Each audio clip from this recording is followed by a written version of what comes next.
My name is Zinzi Kibiku and you are on Morning Express. It's time for Weekly Review. We're going to take a look at the big stories that happened this week. So in case you missed some of them, the panel and I over here have got your back covered. Allow me to reintroduce my panel this morning.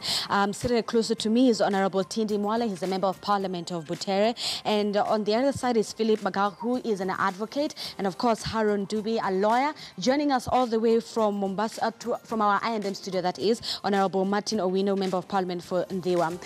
Allow me to kickstart this conversation for Week in Review with what we're asking you, our viewers at home. Do you think that the EACC should be disbanded? Allow me to throw that conversation or that topic to two of our members of Parliament here. Honorable Mwale, first of all, do you think that the EACC, it's time for the EACC to be disbanded because your fellow colleague, Member of Parliament Cornell, is the one who has proposed this?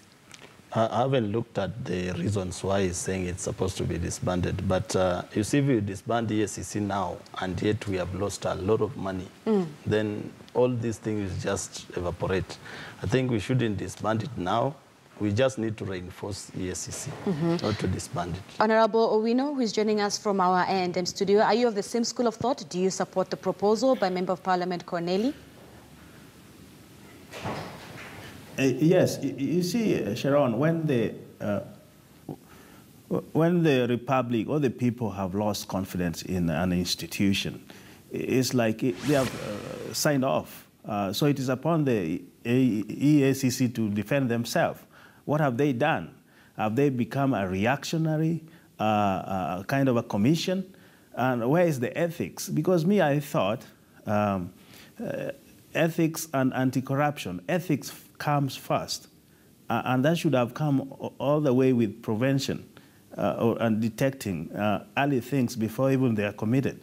But even if they pass that net and crime is committed, they should act quickly and come up with evidences that, if goes to court, will convict these people and get to jail.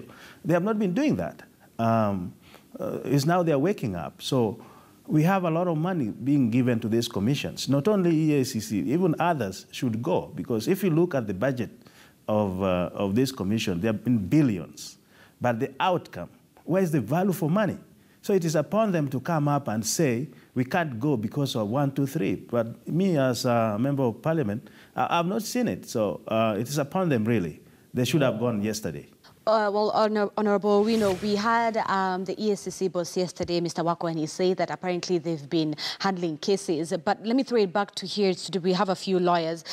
Philip, as an advocate, the Treasury has already set aside about 3 billion Kenyan shillings for EACC alone in the next financial year. We are at a time where, as a nation, we're trying to slay this dragon. Don't you not think that we should do what, as Honorable here has said, strengthen it instead of disbanding it? I think, first of all, I'd like to make it clear that I support its disbandment. Those people who are holding those particular officers should be sent home, the whole lot. The good evidence for supporting my case is what we saw in Nakuru yesterday. A person impersonating EACC officers was caught for trying to get money from Kenya Forest Services. It means that EACC itself is part of the corruption problem. We've seen, again, the way they've been appointing the commissioners. Kibisu himself was not clean, meaning, therefore, that he was appointed and set up to fail. I believe Wabukala was also appointed and set up to fail. One, because he lacks the competence. He lacks the requisite competencies. I mean, this is a man of the clock. What competences does he have to lead EACC? Again, we've seen that the president lately has been sidelining EACC, meaning that he's lost confidence in it. And Kenyans as well have lost confidence in it.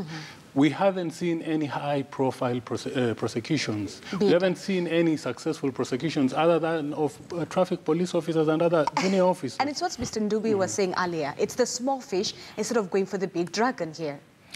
Yeah, may I say this? Maybe the question is not the proper question to ask. The reason I say that is this. We should be focusing on what should we do to fight corruption adequately and efficiently. And if we find that we have an institution that we appointed, EACC, by the way, is like a specialized police unit.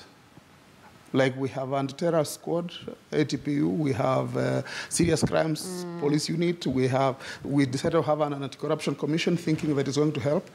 Now, if we, the people of Kenya, are not adequately focusing on what to do to deal with corruption, when we elect leaders corruptly, when we elect people who ought not to be elected into public office and expect them to do better, that's why I was saying that we are expecting too much, asking too much from ourselves. To disband the EACC or not to is a subsidiary question, because it is a subsidiary question on account of what then do we do as we disband it to ensure that we have a replacement or a more efficient mechanism of fighting corruption and ensuring that we charge, convict, we investigate, we charge and convict people. Well, Member of Parliament Corneli, who is behind the proposal, says that the EACC should just focus on the ethics itself and then leave investigations to the DCI. You know, ethics and moral, this is why I agree with my brother here about the rationale behind the appointment of Wabukala. People have taken the impression that corruption is a moral sin. So they took a preacher so that he can pray for us, so that corruption can go away. I think that the effort against corruption ought to be institutionalized in all departments of government and have a mechanism where it is dealt with. We have the National Intelligence Service, which has a department, I guess, that works on economic sabotage or economic intelligence. That ought to be one mechanism of getting to know who is doing what. But even before we do the structures and mechanics, there is no way, in my view, 10 billion 50 billion or even 3 billion is going to be stolen from a department of government without some highest authority knowing. Two, the mechanism of movement of money from government departments is so institutionalized and paperworked in terms of paper trail that it is not possible that it can just disappear into the air. Now, so it is the unwillingness from the top. And here the president cannot shift the blame. You saw him sometime last year or the other year saying, what do you want me to do? Throwing his hands up in the air. Yet he could do something. If he had himself the will to fight corruption, to ensure that his family and his friends do not engage in corruption, and to ensure that his family and his friends are punished for corruption, then the lowest people would fear. Remember, as I conclude, so it's important, I think I say this. In 2002 or 3, when we elected Kibaki first time, citizens were arresting police officers who were taking bribes and confiscating the bribes and giving them to public institutions like hospitals. So there was a will that was shown. Then Kibaki rolled back on it, and corruption became the order of the day. So it is important that the top leadership shows clear leadership, not just talk. And Honorable Mole, do you agree with what Ndubi here is saying, that Mr. Kenyatta needs to stop playing the victim card and start walking the talk? I don't support him because, you know, corruption is a societal problem. The function of EACC, you need to report those who are corrupt to them, then they start investigating. Even that's how police work. If I assault you, you go to a police station, then you report, then they start investigating, then I'm charged in court like that. So even if you say that you are disbanding the Anti-Corruption Commission and you're forming another one, unless the society is willing, the way it was willing when Kibaki took office in 2003, there is no way you will end corruption. Now, here's the thing, Philip. Ndubi says that there are better ways of fighting corruption. Do you think that, especially as an advocate, that we need to start looking at the Crimes and Evidence Act as well as the Bribery Crime Act? My position is and has always been that we do have the laws, but good laws in books are nothing. Enforcement is everything. And that's where and that is where the problem is. Like my senior here said, we lack the political goodwill.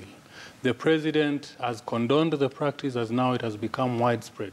Even the man in the village now knows that he cannot be touched if he were to get money from whatever sources.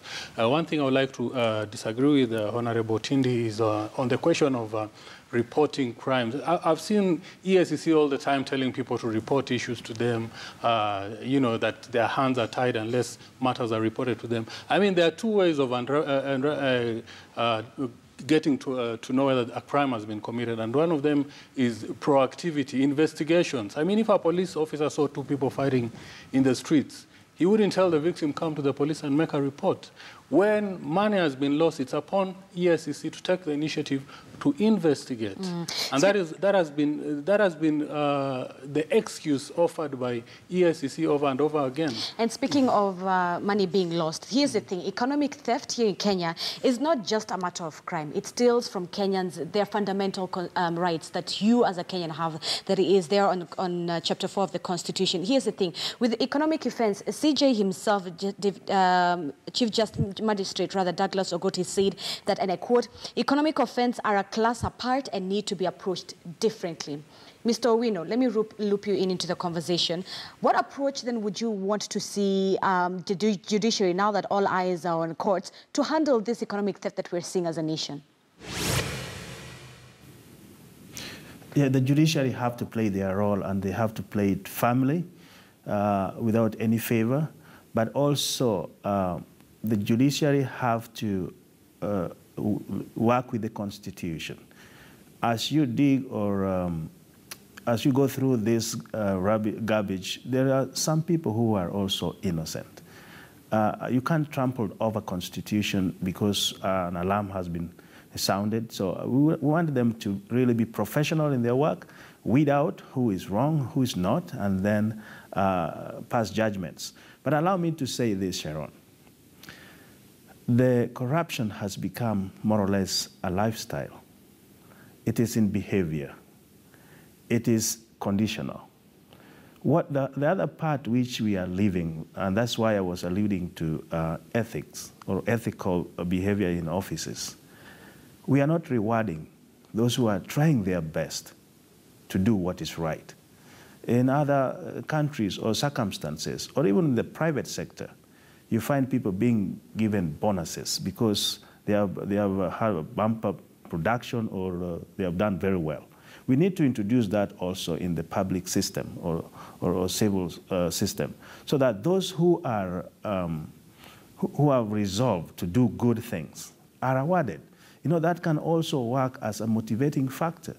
But they are also frustrated. Somebody does very well, they remain where they started, and people who are not doing very well or following the right things, they steal and they become rich and they look down upon them. So even those who mean well are suppressed by the behavior of those who do bad things and get away with it. So that is also one area we should look into. How do we reward those who stand for the public and are not bent to steal public coffer? Okay, speaking of reward, don't you not think that then the big fish here in Kenya that we're seeing that still haven't been prosecuted, they will find comfort in the courts rather than the justice that needs to be served? They shouldn't get comfort in the court. I mean, if the judiciary stand tall for Kenyans and the investigations are right, then these people should be convicted and be put behind bars. The issue we have here is some are sacred cows. Some areas you cannot just touch. That's why we are saying, why don't we go for the root and the stem of this thing?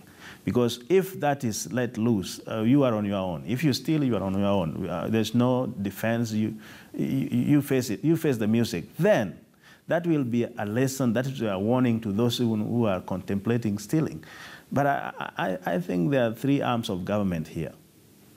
If, and I said it earlier, the legislators can do their job well, and the judiciary does the same, then the executive, where all this mischief starts, can be tamed. Maraga said that all the court cases will be given priority within the shortest time. Let me read for you what he said in a quote. I have no room for corrupt judicial officers. He goes on to say, the assurance I can give to the country is that the judiciary is ready. Dubi, do you have confidence in that? Let me say two quick things I needed to say in response to Honorable Wino. First, the judiciary is the end part of dealing with corruption, because once a corrupt act takes place, the police or EACC get to know, they investigate, the DPP provides the evidence to court, and if the evidence is sufficient, the court convicts. So the court cannot be the one to be challenged to deal with corruption. It can only be challenged to ensure justice is served. Mm-hmm. The second thing I wanted to say about Honorable Wino's comment is that seeking to reward those who are working hard is actually saying that you are promoting corruption because those who are corrupt and have stolen billions of shillings from Kenyans will reward them more. And so you do nothing. So we need a just system that works where justice is served equally across board, where those who have done wrong are punished, as well as those who have been at every level, so that nobody is seen to be given an advantage over the other.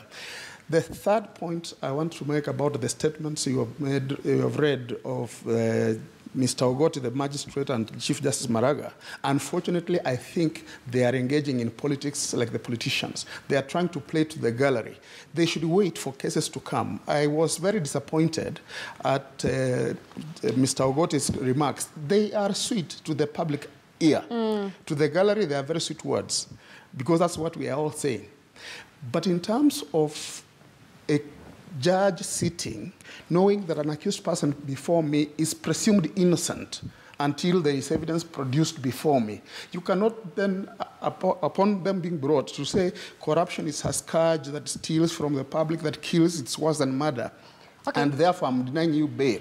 That is making the impression that he has already predetermined that they are guilty, because everybody is entitled to bail, whatever they are. All right, so those words, like you said, are sweet to the ear, but Honorable Tindi, do you have confidence in David Maraga and his team, especially after the quote that I just read from him? You know, the reality is that unless we Kenyans become sincere, there's no way we'll tackle these problems.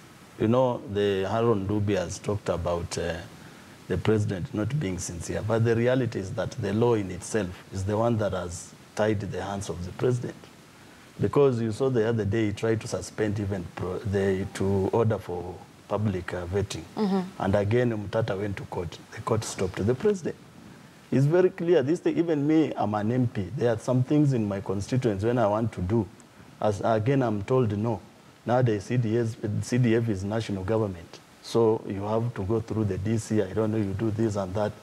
So even dismissing staff in my office, we have staff who please, according to the law. We have an advocate here. Just a minute. So reality is that unless we Kenyans, we are sincere, we just need to reinforce the government payment system and the tendering system.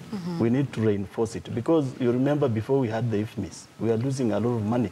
Nowadays we are losing, but not much. So we need to reinforce the government payment systems, and then we cultivate the culture. Philip. A quick rejoinder to Mheshimiwa. Number one is that we are losing more than we've ever lost before, in spite of IFMIS.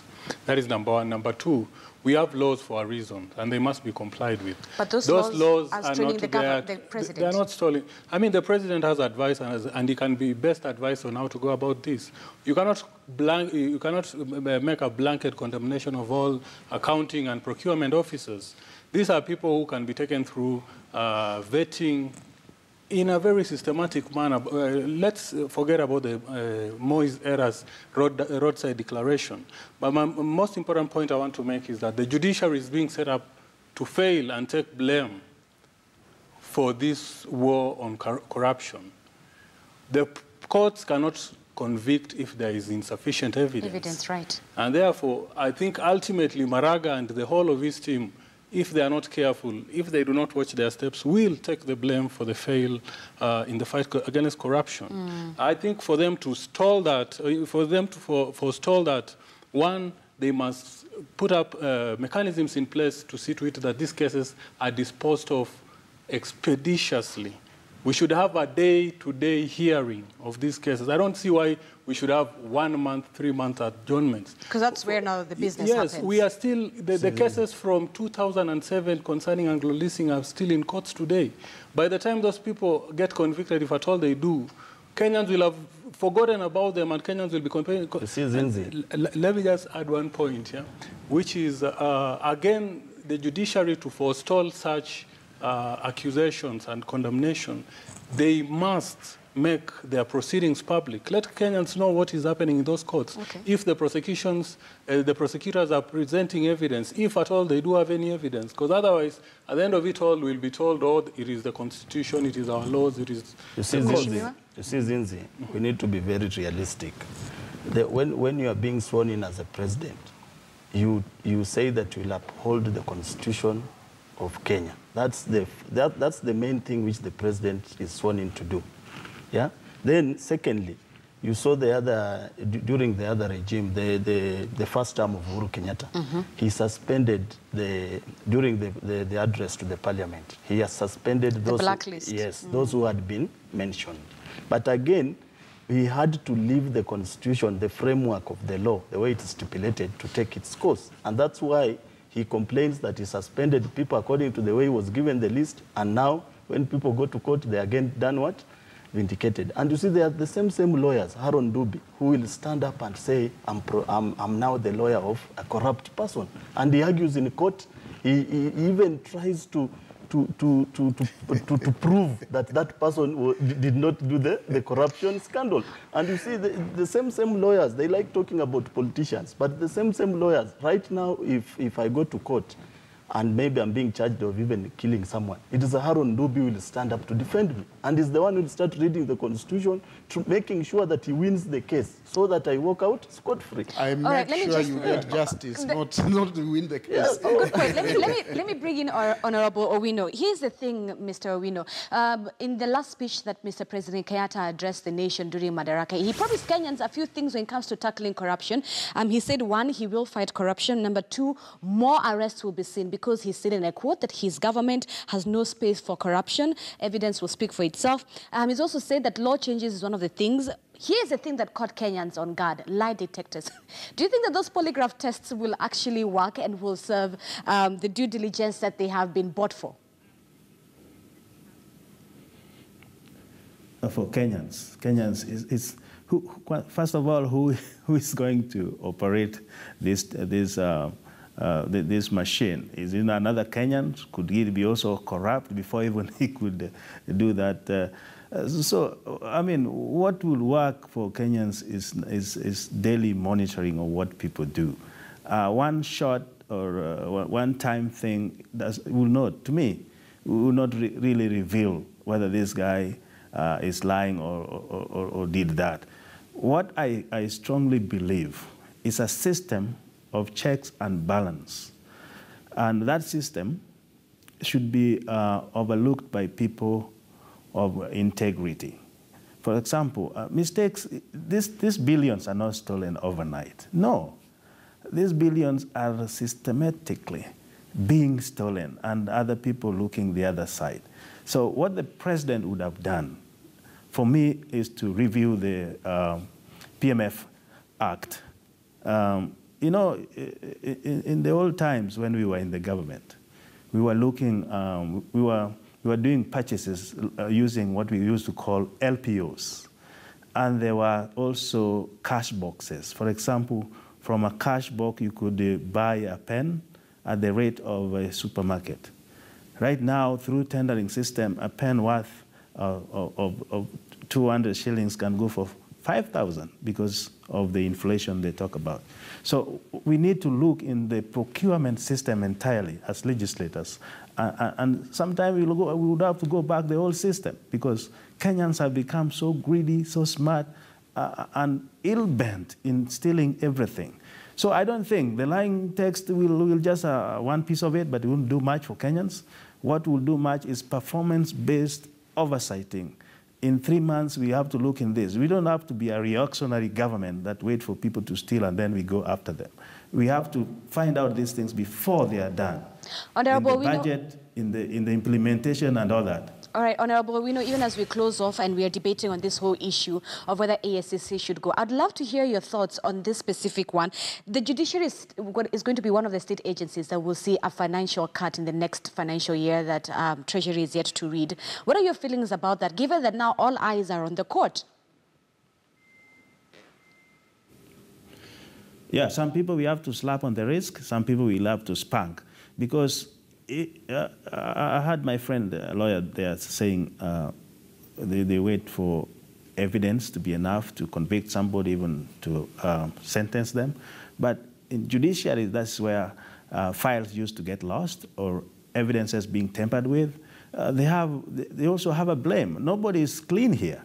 Yeah, we are going to slash there until, just the way we did it to NYS, 8 billion to another sector, until they stand up and stand for the right of the people.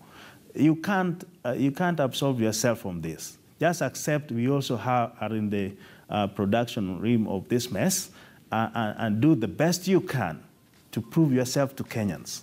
So yeah, the cut will be there, but that's not the end of the world. We are not finishing them, but we are awakening, telling them to wake up and do the right thing for the Kenyans. So, time, Honorable, we know we will leave it there, but thank you so much for your time. Gentlemen, I'd love to give you all a last say, but I know it will not take 30 seconds. I will say this as a last one. Disband NYS, disband EACC, and give the judiciary more money than it. There's no rationale for reducing its budget. All right, and that is where we're going to close it off. Gentlemen, thank you so much for your time this morning. That was Haron Dumbe, who is a lawyer, and Philip Magala, an advocate. Honorable Martin Owino, Member of Parliament for Ndiwa, who was joining us all the way from I&M, and seated closer to me was Honorable Tindi Mwale, Member of Parliament of Butere. Morning Express is taking a quick commercial break, but we'll be right back, so stay with us.